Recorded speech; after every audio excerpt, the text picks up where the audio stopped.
On July 7th, 1865, a woman named Mary Surratt was led to the gallows. Hanged for her part in the assassination of Abraham Lincoln, she became the first woman ever executed by the United States federal government. To her last breath, she insisted she was innocent, but for over 150 years, a question has haunted historians and ghost hunters alike. Was she a cold-blooded conspirator, or an innocent woman sacrificed for a nation's revenge? And is her spirit still lingering in Washington, D.C., demanding we answer that question? Her story didn't end when the trapdoor opened. For many, that's where the most chilling part of her story begins. Before she was a name in a history book, Mary Surratt was a wife and mother of 3, living in rural Maryland.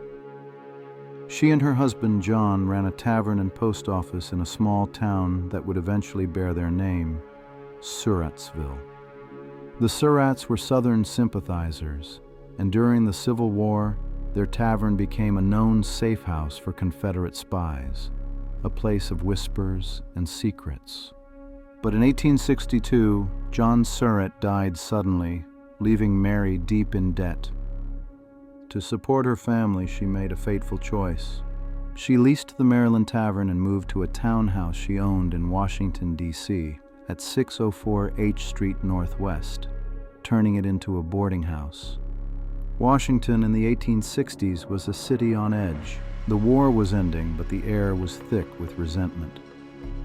Mary's boarding house, just a few blocks from Ford's Theater, soon became a gathering spot for those who shared her Southern loyalties. It was here her life became tangled up with one of the most infamous men in American history, a charismatic actor named John Wilkes Booth.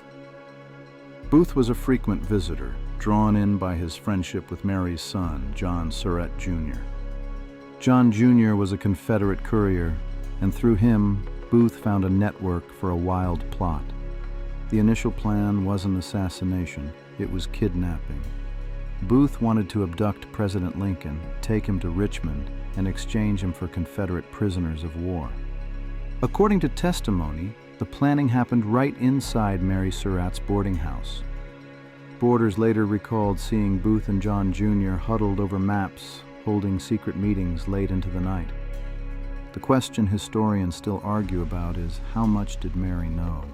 Was she an active participant, a den mother to a nest of conspirators? Or was she just a landlady, a mother trying to protect her son who was in way too deep? When the war ended in Union victory, Booth realized his kidnapping plot was now impossible.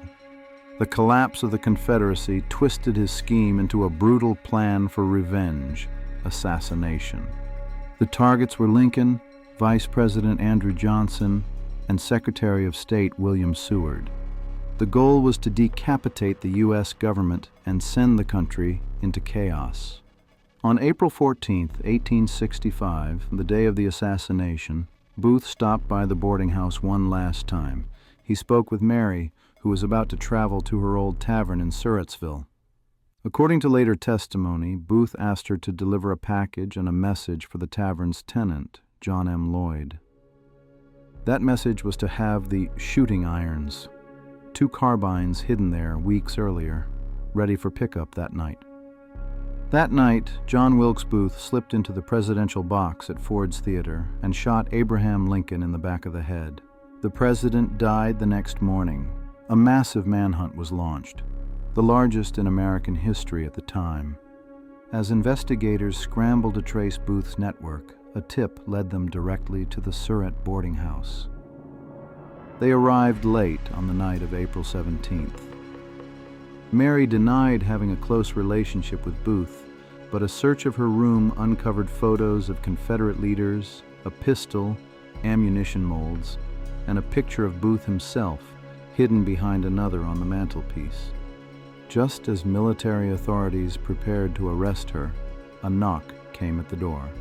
Standing on the threshold was a man carrying a pickaxe, his clothes disheveled. It was Lewis Powell, the very man who had brutally attacked Secretary of State Seward. Even though Powell had been a regular guest at her house, Mary Surratt swore she didn't know him. I don't know him. That denial, whether it came from fear or from guilt, would seal her fate. For investigators, it was the final damning piece of the puzzle. Powell was arrested on the spot, and Mary Surratt was taken into custody as a key player in the plot. Mary Surratt and 7 others weren't tried by a jury of their peers, but by a military tribunal. The nation was grieving, furious, and demanding blood. In that supercharged atmosphere, the normal rules of evidence didn't seem to apply. The prosecution's case rested on 2 main witnesses: Louis Weichman, a boarder who testified about secret meetings, and John M. Lloyd, the man renting her Maryland tavern. Lloyd, who had been arrested himself and was likely testifying to save his own neck, swore that on the day of the assassination, Mary told him to have the hidden shooting irons ready, because they would be needed that night. That testimony made Mary sound like an accomplice who helped arm Booth for his escape. President Andrew Johnson was convinced, famously saying she had kept the nest that hatched the egg.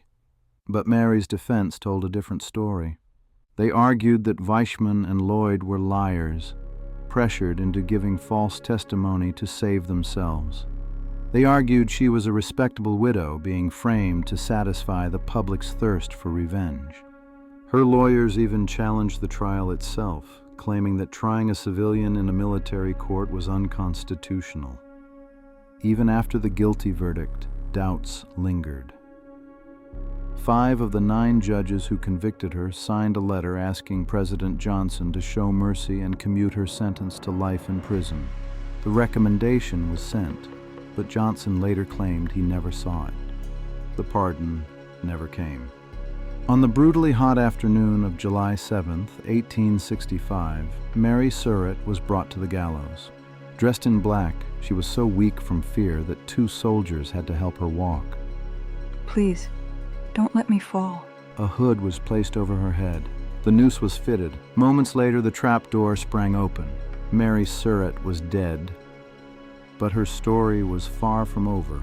Almost immediately, people claimed her spirit was not at rest. Her former boarding house at 604 H Street Northwest, now a Chinese restaurant, is said to be one of the most haunted places in D.C. Staff and visitors have reported disembodied whispers, phantom footsteps, and muffled sobbing. Some claim to see the apparition of a woman in black wandering the 2nd floor. Her ghost is also said to haunt Fort McNair, the site of her execution. Soldiers there have reported seeing a dark, cloaked figure walking the path from her old cell to the gallows. Some have heard a woman's voice weeping or crying out her last words. Please, don't let me fall. In one chilling legend, an officer claimed that after a snowfall, a 300-yard path appeared in the snow, tracing the exact route Mary Surratt walked on her final day. So, what's the truth? Was Mary Surratt a linchpin in the plot to kill a president? Or was she a victim of bad timing and bad company, condemned by shaky testimony in a nation gripped by hysteria? Her guilt remains one of history's great unresolved questions. Whether you believe in ghosts or not, the stories of her restless spirit seem to carry the weight of that uncertainty. What do you think? Was Mary Surratt guilty or a victim of her time? If you enjoyed this story, don't forget to like and subscribe for more dives into the dark corners of history.